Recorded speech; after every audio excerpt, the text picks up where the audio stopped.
السلام عليكم ورحمة الله وبركاته. الحمد لله رب العالمين والعاقبة للمتقين ولا عدوان إلا على الظالمين والصلاة والسلام على أشرف الأنبياء والمرسلين وعلى آله وأصحابه أجمعين أما بعد. اللهم علمنا ما ينفعنا وانفعنا بما علمتنا وزدنا علما يا رب العالمين.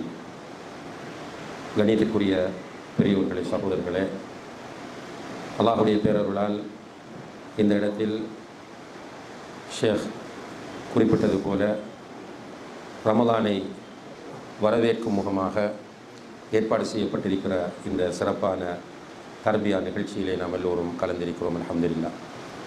பேசக்கூடிய எனக்கும் கேட்டுக்கொண்டிருக்கிற உங்களுக்கும் அல்லாஹு தாலா இஹ்லாஸை தர வேண்டும். இந்த வகுப்பிலிருந்து அல்லாஹு தாலா நம்ம எல்லோருக்கும் பூரணமான பயனை தர வேண்டும் என்று துஆ செய்து கொள்கிறேன். அன்புள்ள சகோதரர்களே, ரமலான் வருவதற்கு முன்னாலிருந்தே இந்த ரமலானை எதிர்கொள்வதற்கு திட்டமிட்டுக் கொள்வார்கள், துஆ செய்வார்கள். நபிகள் நாயகம் ஸல்லல்லாஹு அலைஹி வஸல்லம் அவர்கள் ஸ்பெஷலாக ஷஅபானை இதற்காக பயன்படுத்துவார்கள். அதனால் தான் சொல்லுகிறார்கள், நபி ஸல்லல்லாஹு அலைஹி வஸல்லம் அவர்கள் ஆயிஷா நாயகி சொல்கிறார்கள், வேறு எந்த ஒரு மாதத்திலும் நோன்பு பிடிக்காத அளவு அதிகமாக ஷஅபானில் நோன்பு பிடிப்பார்கள். ஏனென்றால் ஷஅபான் ரமலானுக்கு முந்தைய மாதம். எனவே இந்த மாதத்தில் நாம் செய்யக்கூடிய இபாதத்துகள் ரமலானுக்குள் நுழைகிற போது ஒரு ஸ்மூத்தான ஒரு நல்ல மனநிலையோடு நம்மை நுழைய வைக்கும். அதனால் அல்லாஹுடைய தூதர் ஸல்லல்லாஹு அலைஹி வஸல்லம் அவர்கள் இப்படி செய்திருக்கிறார்கள். அந்த அடிப்படையில் அல்ஹம்துலில்லாஹ் இந்த ரமலானை வரவேற்கக்கூடிய தொடர் நிகழ்ச்சிகளை ஐபிபி தமிழ்நாடு முழுக்க செய்து கொண்டிருக்கிறது என்கிற செய்தி மகிழ்ச்சியானது. அதிலே கலந்து கொள்ளக்கூடிய வாய்ப்பு கிடைத்திருப்பது அல்லாஹ் நமக்கு செய்திருக்கிற ஒரு பெரிய அருள் என்பதை நாம் கவனத்திலே கொள்ள வேண்டும். அன்புள்ள சகோதரர்களே, இஸ்லாமிய மார்க்கத்தை பொறுத்தவரையில் இதிலே இரண்டு பகுதிகள் இருக்கின்றன. ஒன்று நம்பிக்கை சார்ந்த பகுதிகள், அடுத்த பகுதி ஏனைய பகுதிகள். ஏனைய பகுதிகள் என்பதற்குள் நிறைய விஷயங்கள் இருக்கிறது. ஒன்று இபாதாத் என்று சொல்லக்கூடிய வணக்க வழிபாடுகள் இருக்கின்றன. அதுபோல் முஆமலாத் என்று சொல்லக்கூடிய கொடுக்கல் வாங்கல்கள் தொடர்பான கொடுக்கல் வாங்கல், அதுக்குள்ள நிறைய வரும். வியாபாரம் வரும், திருமணம் வரும், நீதித்துறை வரும், இப்படி பல விஷயங்கள் அதற்குள் இருக்கிறது. அதே போல் அஹ்லாக் என்று சொல்லக்கூடிய பண்பாடுகள் சார்ந்த ஒரு பகுதியும் இருக்கிறது. இதில் பேசிக்கான விஷயம் நம்முடைய ஈமான். இந்த ஈமானை சொல்லுகிற போது அகீதா என்கிற சொல்லையும் நாம் யூஸ் பண்ணுவோம். எதுக்கு யூஸ் பண்ணுறேன்னு கேட்டால், பிற்பட்ட காலங்களில் ஈமானுடைய விஷயத்தில் பல குளறுபடிகள் ஏற்பட ஆரம்பித்தன. அப்போ இந்த குளறுபடிகளுக்குள் சரியான கொள்கையை சொல்ல வந்தவர்கள் அகீதா என்கிற ஒரு சொல்லையும் ஈமானுக்காக பயன்படுத்தினார்கள். எனவே நம்ம குழம்பிக் கொள்ளக்கூடாது, ஈமான் வேறு அகீதா வேறு என்று குழம்பிக் கொள்ளக்கூடாது. ஈமானும் அகீதாவும் ஒன்று தான். ஈமான் கொள்ள வேண்டிய விஷயங்களை எவ்வித சந்தேகங்களும் இல்லாமல் உறுதியாக நம்புவது என்பது தான் அகீதாவாகும். ஈமான் கொள்ள வேண்டிய 6 விஷயங்கள் இருக்கின்றன. 6 முஜ்மலாக ஈமான் கொள்வது ஒன்று இருக்கிறது. முஜ்மல் என்றால் சுருக்கமாக, அல்லாஹ் இருக்கிறான், மறுமை இருக்கிறது, ரசூல்மார்கள் வந்தார்கள், வேதங்கள் கொடுக்கப்பட்டன, மறுமை நாள் இருக்கிறது, கலாக்கதிர் என்ற ஒன்று இருக்கிறது என்று நம்புவது ஈமான் முஜ்மல். இதனுடைய ஒவ்வொரு விபரமாக நாம் நம்புவது ஈமான் முஃபஸ்ஸல். நம்மிடத்திலே இரண்டும் எதிர்பார்க்கப்படுகிறது. பேசிக்கலி ஈமான் முஜ்மல் வர வேண்டும். அதற்கு அடுத்ததாக முஃபஸ்ஸலை நாம் அறிந்து நம்முடைய ஈமானை டெவலப் பண்ணிக்கொள்ள வேண்டும்.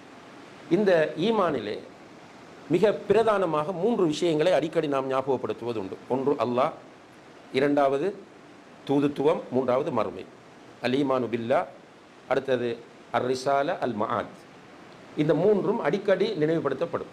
இதல்லாமல் இதை கூடுதலாக நினைவுபடுத்துகிற போது மற்ற 3ம் இல்லை என்பது அர்த்தமும் அல்ல, அதற்கு முக்கியத்துவம் இல்லை என்பதும் கருத்தல்ல. இப்போ அல்லாஹ்வை நாம் ஈமான் கொள்ளுகிறோம். அதே நேரத்தில் அன்புள்ள சகோதரர்களை, நம்ம ஹதீஸ்களை பார்க்கும்போது நிறைய விஷயங்களை நம்மிடத்திலே வலியுறுத்துவதற்காக அல்லாஹ்வுடைய தூதர் எப்படி சொல்வார்கள் என்றால், மன் கான யுமினு பில்லாஹி வல் யௌமில் ஆஹிர். இந்த பிரயோகத்தை நிறைய பயன்படுத்துவார்கள். யார் அல்லாஹ்வையும் மறுமையும் ஈமான் கொண்டவராக இருக்கிறாரோ அவர் இப்படி செய்யட்டும். நிறைய ஹதீஸ்கள் அல்லாஹ்வையும் மறுமையும் ஈமான் கொண்டவராக இருந்தால் இப்படி செய்யட்டும். ஏனென்றால் அல்லாஹ் மறுமை இந்த இரண்டில் நாம் நம்பிக்கை வைப்பது என்பது உண்மையிலேயே அமல்களின் பால் நம்மை வேகமாக தூண்டும். இந்த இரண்டில் நமக்கு சந்தேகங்கள் வந்தால் அல்லது நம்பிக்கை குறைந்தால் அமல்களில் உள்ள ஈடுபாடு குறைந்துவிடும். இதைத்தான் இன்று நம்ம சமுதாயத்தில் பார்க்கிறோம். இமாம் இப்னுல் கையிம் அல் ஜௌசியா என்று சொல்லக்கூடிய ஒரு அறிஞர் இருந்தார்கள். இமாம் இப்னு தைமியாவுடைய மாணவர். ஒரு ஃபேமஸான மிக முக்கியமான ஒரு இமாம். இவர்கள் அதிகமாக உள்ளம் தொடர்பாக பேசியிருக்கிறார்கள். மனிதனுடைய கல்வி சம்பந்தமாக நிறைய புக்குகள் எழுதியிருக்கிறார்கள். அதனால் இவர்களை இப்னு தைமியாவை நிறைய பேர் ஏற்றுக்கொள்வதில்லை. இப்போ இந்த சுன்னத் ஜமாத் என்று சொல்கிறவங்களெல்லாம் இப்னு தைமியாவை ஏற்றுக்கொள்ள மாட்டார்கள். ஆனால் இப்னுல் கையிமை எல்லோரும் ஏற்றுக்கொள்வார்கள். காரணம் என்னவென்றால் அவர் தஸ்கியாவை பற்றி, உள்ளத்தை பற்றி நிறைய பேசியிருக்கிறார். இந்த இமாம் இப்னுல் கையிம் அல் ஜௌசியா ரஹிமஹுல்லா அவர்கள் சொல்லுகிறார்கள், மனித உள்ளங்களில் ஏற்படக்கூடிய நோய்கள் பிரதானமான 2 தலைப்புகளுக்குள் வரும். மனித உள்ளங்களில் ஏற்படக்கூடிய நோய்கள் பிரதானமான 2 தலைப்புகளுள் வரும். ஒன்று சுபஹாத் என்கிற நோய்கள். முதலாவது நோய் வந்து சுபஹாத், இரண்டாவது நோய் வந்து ஷஹவாத். சுபஹாத் என்று சொன்னால் ஈமான் கொள்ள வேண்டிய விஷயங்கள் வரக்கூடிய சந்தேகம், ஈமான் கொள்ள வேண்டிய விஷயங்களில் ஏற்படக்கூடிய சந்தேகம். ஷஹவாத் என்று சொன்னால் மனோ இச்சையோடு தொடர்பான பாவங்கள். இந்த 2 நோய்களும் தான் மனித உள்ளத்தை தாக்குகிற பயங்கரமான நோய்கள். இப்போ ஈமான் கொள்ள வேண்டிய விஷயங்களில் சந்தேகம் வருமா என்று கேட்டால் வரும். இதில் கூடுதலாக சந்தேகம் யாருக்கு இருந்தது என்றால் முனாஃபிக்குகளுக்கு. முனாஃபிக்குகள் அல்லாஹ் சொல்லுகிறான், அவர்கள் ஈமான் கொண்டிருந்தார்கள், ஆனால் வஃபி குலூபிஹிம் மரத், அவர்களுடைய உள்ளங்களில் நோய் இருந்தது என்கிறார். அந்த நோய் என்னென்னு கேட்டால் சந்தேக நோய். சந்தேக நோய் என்றால் இவர் அப்படி பேசியிருப்பார், அவர் இப்படி செஞ்சிருப்பார் என்கிற சந்தேகம் அல்ல. அல்லாஹ் உண்மையிலே இருக்கிறானா இல்லையா, மறுமை உண்மையிலே நிச்சயமானதா இல்லையா என்பதில் டவுட் இருக்கு. அதனால நீங்கள் பார்க்கலாம், அவர்கள் அல்லாஹுக்கு அதிகமாக பயப்பட மாட்டார்கள், அல்லாஹுக்கு மாறு செய்வதற்கும் பயப்பட மாட்டார்கள். அதுபோல மறுமைக்காக வேண்டி அவர்கள் உழைப்பதை விட இம்மைக்காக கூடுதலாக உழைப்பார்கள். காரணம் என்னென்னா அவர்களுடைய உள்ளங்களில் இந்த நோய்கள் இருந்தன என்பதை அல்லாஹு தாலா சொல்கிறார். அப்போ இந்த சுபஹாத் என்கிற நோய், அதே போல சுபஹாத் என்கிற நோய் வந்தால் ஆட்டோமேட்டிக்காக ஷஹவாத் என்கிற நோய்களும் நம்முடைய உள்ளத்தில் வந்து உட்கார்ந்து விடும்.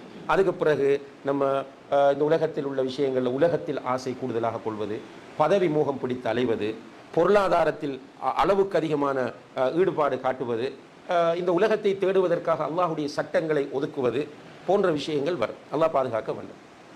எனவே நம்முடைய உள்ளத்தை இந்த நோய்களிலிருந்து பாதுகாப்பதற்கு ஈமான் மிக பிரதானமான ஒன்றாகும் என்பதை நாம் புரிய வேண்டும்.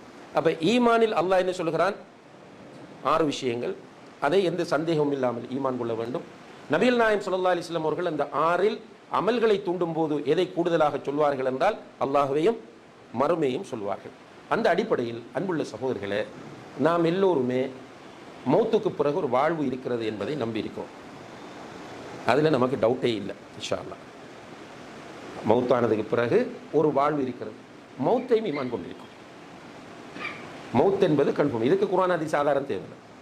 மௌத் கன்ஃபார்ம் ஆனது என்று சொல்வதற்கு 10 வசனங்களையும் 20 ஹதீஸ்களையும் சொன்னால் தான் நம்புவோமா? இல்லை. அல்லது அந்த இமாம் சொன்னார், இந்த இமாம் சொன்னார், அந்த அறிஞர் சொன்னார் சொல்லணுமா? மௌத் என்பது கன்ஃபார்ம் ஆனது என்பதற்கு நாம் நேரடியாக பார்ப்பதே ஆதாரமாகும். அப்போ மௌத் கன்ஃபார்ம், இது ஒரு உண்மை. 2வது விஷயம், எப்போது மௌத்தாகும் யாருக்காவது தெரியுமா? தெரியாது. சில நேரங்களில் ஒருவரை இவர் மௌத்தாக இந்த காலத்தில் மௌத்தாக மாட்டார், இன்னும் அவர் வாழுவார் என்று நினைத்து கொண்டிருக்கிற ஒரு கட்டுடலான ஆரோக்கியமாக இருக்கிற ஒருவர் திடீரென மௌத்தாகுவதை பார்க்கிறோம். ஒரு சிறுவன் மௌத்தாகுவதை பார்க்கிறோம். இது தொடர்ச்சியாக நடைபெறுகிறது. உண்மையிலே இந்த சென்ற வாரம் ராமநாதபுரத்தில் நாங்கள் இருந்தோம். வருகிற வழியில் திருச்சிக்கு முன்னால் ஒரு ஊரிலே ஒரு ப்ரோக்ராம். அந்த ப்ரோக்ராத்துக்கு சென்று ப்ரோக்ராம் முடிந்து லோகர் தொழுகைக்கு முன்னால் ப்ரோக்ராம் முடிந்து விட்டது. லோகர் தொழுது விட்டு வெளியேறும்போது ஒரு சகோதரர் ஓடி வந்து எனக்கு சலாம் சொல்லி கையை பிடித்து கொண்டு அழுதார். அழுதுட்டு சொன்னார், ஷேக் என் மகனுக்காக துவா செய்யுங்கன்னு சொன்னார். ஏன்னு கேட்டேன். எதற்காகன்னு கேட்டேன். மகன் தவறிட்டார், மூத்தா போய்த்தார். எப்போ மூத்தானார்? ஒரு அண்மையில் மூத்தானார். 15-20 நாட்களுக்குள் மூத்தாயிட்டார். எத்தனை வயசு மகனுக்குன்னு கேட்டேன். 21 வயசு. என்ன பிரச்சனை, சோமில்லாமல் இருந்தாரான்னு கேட்டேன். இல்லை ஷேக், அவர் சாப்பிட்ட உணவு குழாயால் செல்லாமல் சுவாச குழாய்க்குள் போய்விட்டது. அதனால் ஏற்பட்ட பிரச்சனையினால் அவர் வஃபாத்தாகிவிட்டார். இது ஒரு முக்கியமான கொஞ்ச நேரம் நான் அதை யோசித்து கொண்டே வந்தேன். உண்மையிலே உணவு குழாய்க்குள் போக வேண்டிய உணவு சுவாச குழாய்க்குள் போனது என்பது ஒரு சபப். ஆனால் அவருக்கு எழுதப்பட்ட டைமுக்கு மௌத்து வந்திருக்கிறது. அப்போ மௌத்து வந்து வயது பார்க்காது, நேரம் பார்க்காது, பணம் பார்க்காது, பதவி பார்க்காது, அதிகாரம் பார்க்க மாட்டாது. அதற்கென்று எழுதப்பட்ட டைமில் மௌத்து வரும். அப்போ மௌத் கன்ஃபார்ம். மௌத் எப்போது வரும் என்பது யாருக்கும் தெரியாது. எனி டைம் மௌத்து வரலாம். மௌத்தான பிறகு நம்முடைய நிலைமை இல்லை. இப்போ முஷ்ரிக்குகள், மக்காவில் இருந்த முஷ்ரிக்குகள் ரசூலுல்லாஹி அலைஹி வஸல்லம் அவர்கள் மௌத்தானத்துக்கு பிறகு நீங்கள் எழுப்பப்படுவீர்கள் என்று சொன்னதும் சிலர் வந்து இந்த இதை கொண்டு வந்து காட்டுறாங்க, என்னதை இத்து போன எலும்பை கொண்டு வந்து இப்படி உதிர்த்து முன்னுக்கு வச்சு தூளாக்கி காண்பித்து கேட்குற, இப்படி உக்கிப்போன எலும்பு மீண்டும் எழுப்பப்படுமா என்று கேலி செய்கிறார். அல்லாஹ் குர்ஆனில் சொல்லி காட்டுகிறான், அவர்கள் என்ன ஒரு ஆர்கியூமெண்ட் சொன்னார்கள், இன்ஹிய இல்லா ஹயாத்துன துன்யா நமூத்து வ நஹ்யா வ மா யுஹ்லிகுனா இல்ல தஹர். இந்த உலக வாழ்க்கை இருக்கிறது, இதில் நாங்கள் பிறக்கிறோம் மரணிக்கிறோம், இந்த உலக வாழ்க்கையில் பிறக்கிறோம் மரணிக்கிறோம், ஆனால் எங்களை அழிப்பது காலம்தான் என்று அவர்கள் சொன்னார். அன்புள்ள சகோதரர்களே, நம்முடைய நிலைப்பாடு என்ன?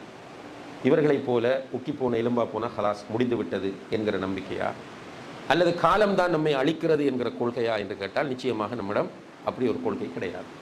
நாம் நினைக்கிறோம் கபரில் ஒரு வாழ்க்கை இருக்கிறது, அதற்கு பிறகு மஹ்ஷரில் ஒரு வாழ்க்கை இருக்கிறது. அந்த வாழ்க்கையின் இறுதி கட்டத்தில் அல்லாஹு தஆலா நம்மை விசாரிப்பார். மஹ்ஷருடைய இறுதி கட்டத்தில் அல்லாஹு தஆலா நம்மோடு பேசுவான், நம்மை விசாரிப்பார். அதற்கு பிறகு அன்புள்ள சகோதரர்களே, ஒரு மீசான் என்ற தராசு கொண்டு வரப்படும். மீசான் என்ற தராசு, மீசான் என்றாலே தராசு என்பதுதான் அர்த்தமாகும். மீசான் என்பது தராசு.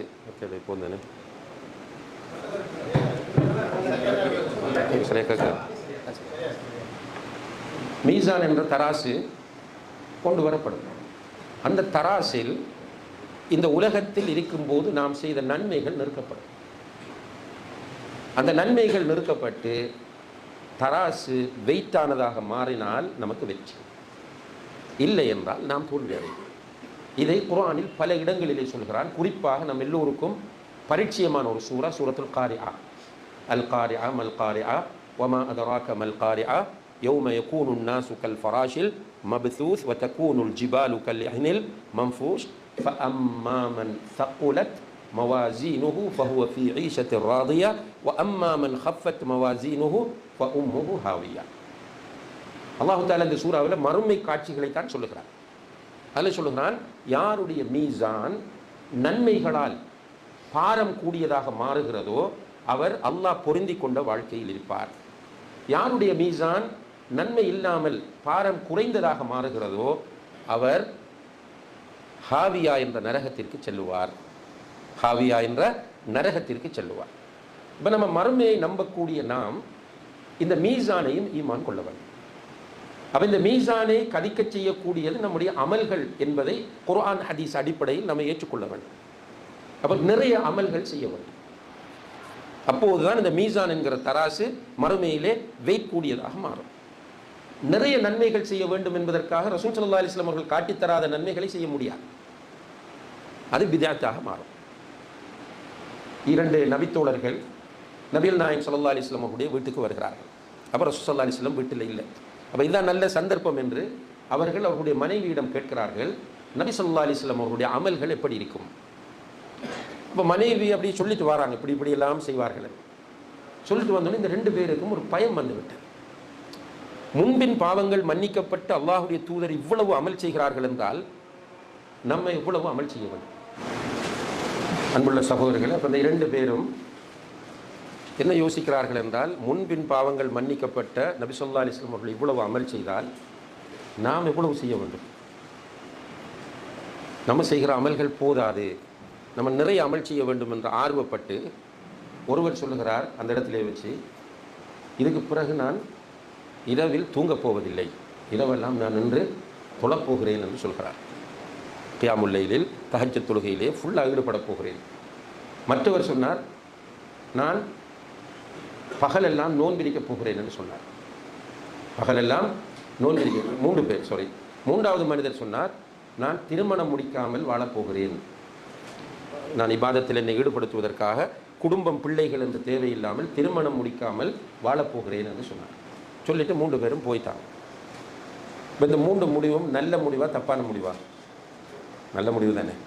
இரவைக்கெல்லாம் நின்று வணங்க போகிறேன், பகலெல்லாம் நோன்பிரிக்க போகிறேன், திருமணம் முடிக்காமலே நான் இபாதத்தில் ஈடுபட போகிறேன் என்றால் நல்ல முடிவு தானே நம்முடைய பார்வைக்கு. நபி ஸல்லல்லாஹு அலைஹி வஸல்லம் அவர்கள் வீட்டுக்கு வந்தார்கள். வைஃப் வந்து இதை சொன்னார், இப்படி மூன்று பேர் வந்தார்கள், வந்தவர்கள் இப்படி பேசிட்டு இருந்துட்டு போகிறார்கள் என்று சொன்னதும் அல்லாஹ்வுடைய தூதர் மஸ்ஜிதுக்கு வந்து எல்லோரையும் மஸ்ஜிதுக்கு அழைத்தார்கள், ஊர் மக்கள் எல்லோரையும். எல்லோரும் வந்த பிறகு அவர்கள் முன்னால் எழுந்து நின்று சொன்னார்கள், அமா இன்னி அக்ஷாக்கும் லில்லாஹி அத்காக்கும் லா, அறிந்து கொள்ளுங்கள், உங்கள் எல்லோரையும் விட அதிகமாக அல்லாஹ்வை அஞ்சி பயந்து வாழக்கூடியவன் நான் தான். நான் இரவிலே தூங்குகிறேன், தொழுகிறேன், பகலிலே நோன்பு பிடிக்கிறேன், நோன்பு இல்லாமலும் இருக்கிறேன், நான் பெண்களை திருமணமும் செய்திருக்கிறேன். எனவே ஃபமன் ரகிப அன் சுன்னதி ஃபலைஸ மின்னி, அல்லாஹ்வை நெருங்கப் போகிறேன் என்கிற பேரில் என்னுடைய வழிமுறையை யார் புறக்கணித்து நெருங்க ட்ரை பண்ணுகிறாரோ அவர் என்னை சார்ந்தவர் அல்ல என்று டிக்ளேர் பண்ணினார். இது ஒரு பேசிக்கான விஷயம். நிறைய பேர் இதுக்கு கவனம் செலுத்துவதில்லை.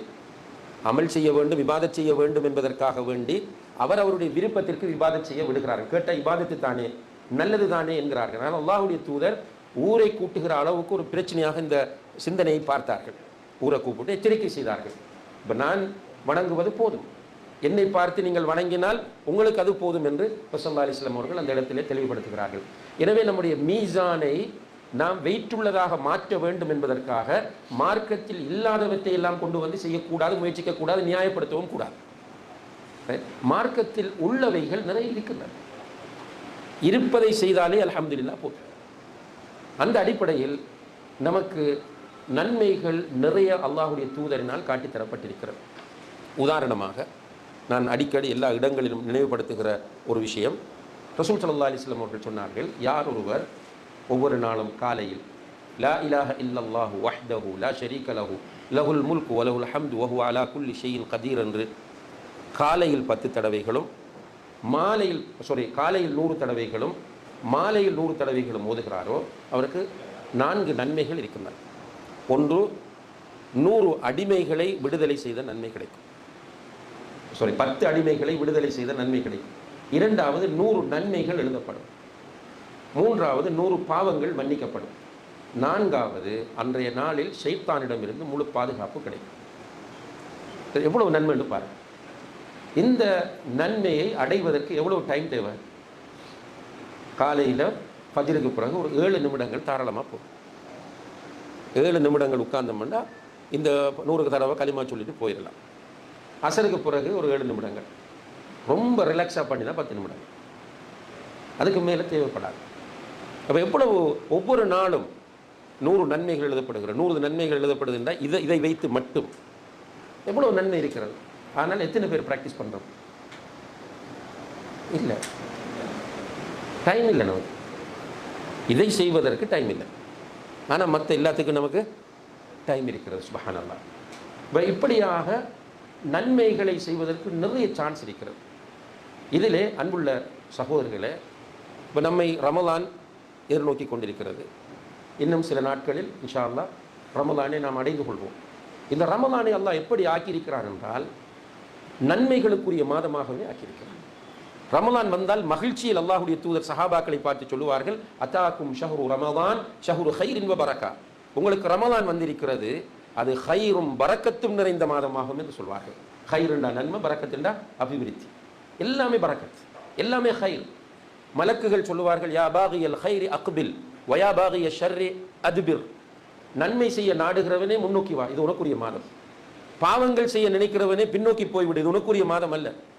இந்த மாதத்தில் சுவர்க்கத்தின் வாசல்கள் திறக்கப்படுகின்றன, அல்லாஹ்வுடைய தூதர் சொல்கிறார்கள். நரகத்தின் வாசல்கள் மூடப்படுகின்றன, ஷைத்தான் விலங்கிடப்படுகிறான். அப்போ நன்மைகளை போட்டி போட்டு செய்வதற்கென்றே இந்த ரமலானை அல்லாஹ் ஆக்கியிருக்கிறார். அல்ஹம்துலில்லாஹ். ஒரு கோணத்தில் நம்மிடத்தில் ஒரு சிந்தனை இருக்கிறது, ஆனால் பெரும்பாலும் நாம் பயன்படுத்துவதில்லை. அது ஒரு திட்டமிடப்பட்ட அடிப்படையில் இன்று நாம் பலிக்கடாக்களாக ஆக்கப்பட்டு கொண்டிருக்கிறோம். அதில் எஸ்பெஷலாக இந்த ஃபோன் நம்மை முழுக்க டைவர்ட் பண்ணிவிட்டது. அது நானும் தான் நீங்களும் தான். இப்போ குர்ஆன் எடுத்து ஓதுறதுக்கு பதிலாக ஃபோனில் குர்ஆன் அப்ளிகேஷன் இருக்குது, அதை எடுத்து ஓதுறோம். ஓதிட்டு இருக்கும்போது நெட்டும் ஆனில் இருக்குது. அப்போ நமக்கு தெரிந்தவருடைய ஒரு மெசேஜ் வருது, உடனே குர்ஆனை நிறுத்திட்டு மெசேஜை பார்க்குறோம்.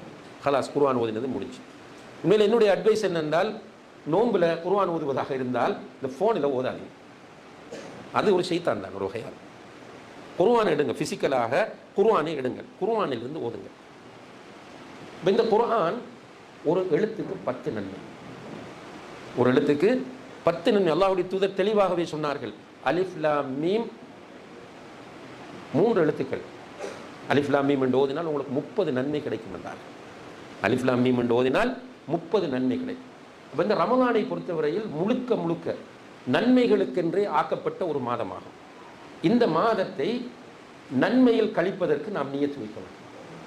ஏனென்றால் நம்ம வாழுகிற காலம் சோதனையான காலம். முதல் காலம் மாதிரி இல்லை. முதல்ல ஒரு 30-40 வருடங்களுக்கு முன்னால் போனால் இஸ்லாமிய அறிவு பெரிய அளவில் இருக்கல. நமக்கு குர்ஆனும் இருக்கல. தர்ஜுமத்துல் குர்ஆன் வந்து ஒரு 50-60 வருஷம் தான் இருக்கு. புகாரி இல்லை, முஸ்லீம் இல்லை, அபுதாவுத் இல்லை, திரும்பி ஒரு ஹதீஸ் கிதாபும் இல்லை. நம்மகிட்ட இருந்தது இந்த எங்கள் தொண்டி அப்துல் ரஹீம் என்கிற அறிஞர் மொழிபெயர்த்த அல் ஹதீஸ் என்ற ஒரு தொகுப்பும், அப்துல் ஹமீத் பாக்கவி ரஹ்மத்துல்லா அவர்களுடைய தர்ஜுமத்துல் குர்ஆன். அதுவும் எல்லாருக்கும் கிடைக்கிறதும் இல்லை, எல்லாருக்கும் இன்ட்ரெஸ்ட்டும் இல்லை, எல்லாருக்கும் அது போய் சேரவும் இல்லை. அப்போ நம்மளோட ஊர்கள் எப்படி இருந்துச்சுன்னா ரமலான் இல்லை, மாஷா அல்லாஹ் விதத்துகள் தான். ஆனால் அவர்களுடைய அறிவுக்கு அதை செய்தார்கள். அல்லாஹ் பெரியவர். அவர்கள் கடந்து போன சமுதாயம், அவர்களுக்கு ஜட்ஜ் பண்ணுற ரைட் நமக்கு கிடையாது. அவர்கள் விதத்தில் மூத்தானார்கள், சிறுக்கள், இது நமக்கு தேவையில்லை, துவா கேட்போம் அவங்களுக்காக. ஆனால் என்ன இருந்துச்சுன்னு பாருங்கள், ஊர்களில் ரமலான் வந்து விட்டது என்று சொன்னால் அன்று இஷா தொழுகை முடிய ஸலவாத்து சொல்ல ஆரம்பிப்பார்கள். பள்ளிகளில் சிறுவர்கள் பெரியவர்கள் எல்லாம் உட்கார்ந்து ஸலவாத்து அப்படி சொல்றது இல்லை, பிதத். நான் என்ன சொல்ல வாரேன் என்றால், நம்முடைய சூழல் எப்படி இருந்து எப்படி மாறி இருக்கிறது என்பதை. இப்போ ஸ்ரீலங்காவில் எல்லாம் ஒரு வித்தியாசமான ஸலவாத்து இருக்கிறது. என்று சொன்னார் முஹம்மது என்று ஒரு ஹதீஸை முடிப்பாங்க. முடிச்சோன்னு உட்கார்ந்திருக்கிறவங்க எல்லாரும் அல்லாஹும்ம ஸல்லி அலா முஹம்மத் யா ரப்பி ஸல்லி அலைஹி வஸல்லிம் என்று சொல் ஒரு அருமையாக இருக்கும். அதே போல தராவி தொழுகை, நீண்ட நேரம் தராவி தொழுகை, பள்ளிவாசல்கள் லைட் போட்டு மனம் உண்டாக்கி எவ்வளவு ஆரவாரமாக இருக்கும். இஃப்தார் டைம், பகல் நேரங்கள், நம்மக்கிட்ட ஃபோன் இல்லை, டிவி இல்லை, ஒரு பக்தியான சூழல். உமிழ்நீரை விழுங்கி விடாதீர்கள், நோன்பு முறிஞ்சிடும். ரைட், எப்படி எல்லாமோ நம்மளை இந்த மார்க்கத்தில் வைத்திருந்தார்கள். ஆனால் இன்றைக்கு எல்லாம் இருக்கிறது. தர்ஜுமத்துல் குர்ஆன் எடுத்து பார்த்தீங்கன்னா தமிழில் மட்டும் நான் 10க்கு மேலே தர்ஜுமா வந்துட்டு. தர்ஜுமா இல்லாத வீடே இல்லை. ஒவ்வொரு வீட்டிலையும் 4-5 தர்ஜுமாவும் இருக்கு. ஹதீஸ் கிதாபுகள் எல்லாம் மொழிபெயர்க்கப்பட்டு அதுக்கு மேலே ஜவாயித் என்று மொழிபெயர்த்திருக்கிறார்கள். இப்போ ரைட், நிறைய பயான், நிறைய யூடியூப், ஃபேஸ்புக், ஜூம் கிளாஸஸ். ஆனால் உள்ளங்கள் ஒரு வகையாக செத்து போயிருக்கின்றன. அந்த உயிரோட்டம் இல்லை. ஆன்மீகம் போய்விட்டது, தக்குவா போய்விட்டது, நடிகர்கள் கூடிவிட்டோம். இவர் ஹம்தலா ரலியல்லாஹு அன்ஹு ரசூலுல்லாஹி அலைஹி வஸல்லம் அவருடைய சபையில் உட்கார்ந்திருக்கிறார், பயான் பண்ணுறாங்க. அவருக்கு ஈமான் கூடுது. வீட்டை போய் மனைவி பிள்ளைகளோடு இருந்தால் அது ஈமான் கொஞ்சம் குறையுது. அவர் ஃபீல் பண்ணுகிறார். அதை அபூபக்கர் ரலியல்லாஹு அன்ஹு சந்தித்து ஹம்தலாவை எப்படி இருக்கிறீங்கன்னு கேட்டதுக்கு அவர் சொல்றார், ஹம்தலா முனாஃபிக் ஆயிட்டேன்னு சொல்கிறார். இந்த ஃபீலிங் நம்மகிட்ட கிடையாது. நம்ம நியாயப்படுத்தல் என்கிற ஒரு உலகத்தில் வாழுகிறோம். என்ன நான் என்ன செய்வேன்னா வீட்டில் தொழுது கொள்வேன். என்ன ஜமாத்துக்கு நீங்கள் போகிறல, அது சுன்னத்தில், அந்த பள்ளி பிதத். எனக்கு நான் உருவாக்கி கொள்கிற நியாயம். அல்லது சுன்னத்தான பள்ளி பக்கத்தில் இருக்கும், அதுக்கு வர மாட்டார். அப்போ ஒரு இமாம் ஜமாத் தொழுகையினுடைய இம்பார்ட்டன்ஸை பேசுவார். நமக்குள்ளே எத்தனை பேர் தொழாமல் தெரியும் போது நம்ம குறைஞ்சது ரூம்லையாவது தொழுது கொள்கிறோமே என்று நம்ம நியாயங்கள் சொல்லுகிற ஒரு காலத்தில் வாழ்ந்து கொண்டு நம்முடைய தவறை ஏற்றுக்கொள்வதற்கு நம்ம ரெடி இல்லை. நம்முடைய தவறுகளை ஏற்றுக்கொள்ள நம்ம ரெடி இல்லை. இன்றைக்கு எல்லாரும் நியாயப்படுத்துதல். ஆனால் அன்புள்ள சகோதரர்களே, இதில் ஒரு ஆக சிக்கலான ஒரு இடம் என்னென்றால், இந்த ஃபித்னாவுடைய காலத்தில் இருக்கிற சில தன்மைகளை அல்லாஹ்வுடைய தூதர் சொல்கிறார்கள். முதலாவது, இந்த ஃபித்னாவுடைய காலத்தில் இந்த நாவு கண்ட்ரோல் இல்லாமல் போகும். சுப்ஹானல்லாஹ். ஃபித்னாவுடைய காலத்தில் நாவு கட்டுப்பாடு இல்லாமல் நினைத்ததை எல்லாம் பேசி, நினைத்ததெல்லாம் பரப்பும். பொய் சொல்ல பயப்படாது. இது ஃபித்னாவுடைய காலத்தில் நாவின் தன்மை. இரண்டாவது, ஃபித்னாவுடைய காலத்தில் மக்களுடைய தன்மை என்னவென்றால், வீட்டில் இருக்க பிடிக்காது, வெளியில் வரணும், பப்ளிக்கில் நிற்க வேண்டும், அடுத்தவர்களுடைய குறைகளை தேட வேண்டும். நம்முடைய குறைகள் நமக்கு தெரியாது ஃபித்னாவுடைய காலத்தில். சுப்ஹானல்லாஹ், இன்று அதை நாம் பார்க்கிறோம். நம்முடைய குறை நமக்கு தெரிகிறதே இல்லை. அடுத்தவன் ஒரு தப்பு செய்து விட்டால் துடித்து போவோம், நித்திர கட்டிடும் நம்மளை. ஆனால் நம்மிடத்தில் 1000 பிரச்சனைகள் இருக்கும். இப்படியான ஒரு காலத்தில் நம்ம வாழ்ந்து கொண்டிருக்கிறோம். இப்போ என்னை நீங்கள் பேச சொன்னால், உதாரணமாக ஹலாலான வருமானம் என்று பேச சொன்னால் பேசிக்கொண்டு முடிப்பேன். ஆனால் பிறகு பார்த்தா யாராவது ஒருவர்கிட்ட கடனை வாங்கி ஏமாத்திருப்பேன், அல்லது பிஸ்னஸில் ஒரு ஆளுக்கு மோசடி செஞ்சிருப்பேன். ஆனால் என்கிட்ட வந்து நீங்கள் சுட்டி காட்டினால் நான் ஏற்றுக்கொள்ள மாட்டேன், நான் நியாயப்படுத்துவேன். நீங்கள் முழுக்க இதை இன்று உலகத்தில் பார்க்கலாம், உங்களோட குடும்பத்திற்குள் பார்க்கலாம், உங்களோட மஹல்லாவிலே பார்க்கலாம், உங்களோட ஜமாத்துக்குள்ளே பார்க்கலாம். இப்படியான ஒரு பயங்கரமான காலத்தில் இப்படி இருக்கிறது என்று சொல்லி போய் தெரிவராது. இதற்குள் நான் எப்படி தப்பித்துக் கொள்வது, நான் எப்படி என்னை பாதுகாப்பது, நான் எப்படி வெற்றி பெறுவது என்பதை நம்ம யோசிக்க வேண்டும். அந்த அடிப்படையில் அன்புள்ள சகோதரர்களே, இந்த வரக்கூடிய ரமலான் முக்கியமான ஒரு ரமலான். இந்த ரமலானுக்கு பிறகு உயிரோடு இருப்போமா இல்லையா என்பது அல்லாஹ் ஆலம். இப்போ நம்மளோடு இருந்த உங்களோட தமுகவில் இருந்த எத்தனை பேர் மூத்தா போயிட்டாங்க. தமுகவிலேயே உங்களோடு சேர்ந்து பயணித்த பலர் மூத்தா போயிட்டாங்க. உங்களை விட மூத்தவர்களும் மூத்தா இருக்கிறாங்க, உங்களுடைய வயதை ஒத்தவர்களும் மூத்தா இருக்கிறாங்க, உங்களை விட வயதில் குறைந்தவர்களும் மூத்தா இருக்கிறாங்க. இப்போ நாளைக்கு நம்ம இருப்போமா இல்லையா, அடுத்த ரமலானுக்கு நம்ம இருப்போமா இல்லையா, அல்லாஹு ஆலம். அல்லாஹு தஆலா புனித ரமலானை அடைந்து கொள்ளக்கூடிய பாக்கியத்தை நமக்கு தர வேண்டும். அந்த ரமலானை ஒரு முக்கிய ரமலானாக நாம் கவனத்தில் கொள்ள வேண்டும். இந்த ரமலானிலே நாம் நிறைய நன்மைகளை தேடிக்கொள்வதற்கான வாய்ப்பு இருக்கிறது. இஸ்லாமிய அகீதாவை பற்றி பேசுகிற உலமாக்கள் சொல்வார்கள், அல் ஈமான் யஸீது வ யன்குஸ், ஈமான் கூடும் குறையும். யஸீது பித்தா, இபாதத்துகள் வணக்க வழிபாடுகளை கூடுதலாக செய்கிற போது ஈமான் கூடும். வ யன்குஸ் பில் மாசியா, பாவங்கள் செய்யும் போதும் இபாதத்துகள் குறையும் போதும் ஈமானும் குறையும். ஈமான் கூடினால் ஈமானுக்கென்று தாம் இருக்கிறது, ஹலாவத் இருக்கிறது. தாம் என்றால் டேஸ்ட், ஹலாவத் என்றால் ஸ்வீட்னஸ். ஈமானுக்கு தாமும் இருக்கிறது, ஹலாவத்தும் இருக்கிறது. நம்ம அப்படின்னா என்னென்னு கேட்போம், தாமண்டா என்ன, ஹலாவத்துன்னா ஈமானுக்குரிய டேஸ்ட் எப்படி இருக்கும், இனிக்குமா அல்லது காரமாக இருக்குமான்னு கேட்குற அளவுக்கு தான் நம்ம இருக்கிறோம். அதில் ஒரு இன்பம் இருக்கிறது. ஈமான் கூட கூட ஒரு சுகம். அந்த சுகம் எதனால் வருவதென்றால் அல்லாஹோடு நம்முடைய நெருக்கமும் கூடும். ஒரு சோதனை வந்தால் கூட அதில் மகிழ்ச்சி வரும்.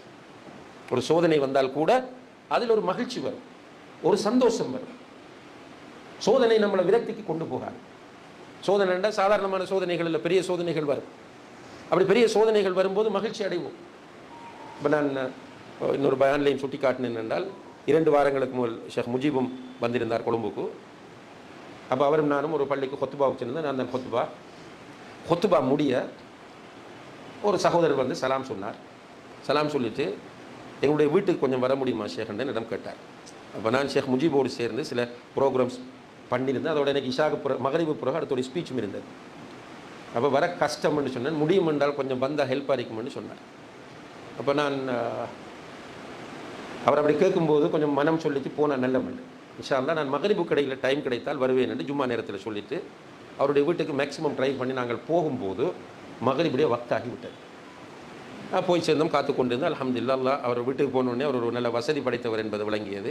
நல்ல வசதி மாஷா அல்லாஹ். உள்ளே கூட்டிகிட்டு போனார். கூப்பிட்டு போய் அவருடைய ஃபஸ்ட் ஃப்ளோருக்கு கூப்பிட்டு போனார். போகும்போது இடையில் ஒரு பெண் பிள்ளை வந்து ஓடி வந்து என்னுடைய கையை பிடித்து, ஹஸ்ரத் வாங்க, அது பேச தெரியாது, உளறுகிறது, மூளை வளர்ச்சி குறைந்த ஒரு பிள்ளை, ஸ்பெஷல் நீடி, பிடித்து வாங்க எனக்கு ஓதி காட்டுங்க ஹஸ்ரத் என்று அதனுடைய மொழியில் சொல்லுகிறது. பிடிச்சி கையை பிடிச்சி கொண்டு சோஃபாவில் உட்கார வைத்தது. அப்போ உட்கார்ந்துட்டு இருக்கும்போது அவரிடம் கேட்டேன், இது அவரே சொன்னார், என்னுடைய மகள் இது 2வது மகள், 19 வயது என்று சொன்னார். ஆனால் அந்த பிள்ளை விடுதில்லை, கையை பிடிச்சிட்டு ஷேக் முஜீப் வீட்டு எனக்கு ஓதி கொடுங்கன்னு சொல்லிட்டு தடுமாறியது. அப்படி இருக்கும்போது இன்னும் ஒரு பிள்ளை வந்தது, அது 16 வயது. அது எதுவும் பேசவில்லை, சும்மா உட்காந்துட்டே இருந்துச்சு. அதுவும் ஸ்பெஷல் நீடி. அப்போ எங்கள் 2 பேருக்கும் ஒரு இமோஷன் ஆகிட்டோம். அந்த 2 காட்சியையும் பார்த்ததும் மனசுக்கு ரொம்ப வேதனையாக இருந்தது. அதுக்கு பிறகு அவர் சொன்னார், வாங்க ஷேர்ன்னு சொல்லி உள்ளே கூட்டிகிட்டு போனார். வீட்டுக்குள்ளே ஒரு பெட்டிலே ஒருவர் அந்த முகக்குப்புறன்னு சொல்கிறார், இப்படி முகக்குப்புறம் படுத்துட்டு இருக்கிறார், கால் மடித்து இப்படி படித்து கொண்டிருக்கிறார். அப்படி இருக்கிறார். இவர் தான் என்னுடைய மூத்த மகன், 21 வயசுன்னு சொன்னார். எதுவும் தெரியாது அவருக்கு, எந்த சென்ஸும் இல்லை. அப்படியே பார்த்துட்டே இருக்கிறார். அவருக்கு பசித்தாலும் சொல்ல தெரியாது, மோஷன் போகணும்னாலும் சொல்ல தெரியாது, எதுவுமே அவர் சொல்ல மாட்டார். அவருடைய தாய் தான் அதை அறிந்து செய்கிறார். இவருக்கு இப்போ பசிக்கும் என்று நினைத்து ஏதாவது ஃபீட் பண்ணுவோம். இப்போ இது 21 வயது மகன் அப்னோமல். 19 வயது கேர்ள், அது 2ஆம் கிளாஸ் வரைக்கும் நல்லா இருந்துச்சு. அதுக்கு பிறகு அந்த பிள்ளையும் அப்னோமல். 3வது மகளும் அப்னோமல். 3 தான் அவருக்கு குழந்தைகள். அப்போ அவர் சொன்னார், வைஃபுக்கு கொஞ்சம் ஆறுதல் சொல்லுங்கன்னு சொன்னார். நான் சிம்பிளாக ஒரு ஆறுதல் சொன்னேன், எனக்கு 5 பிள்ளைகள், நான் 5 பிள்ளைகளோடு வாழுகிறேன், ஆனால் நீங்கள்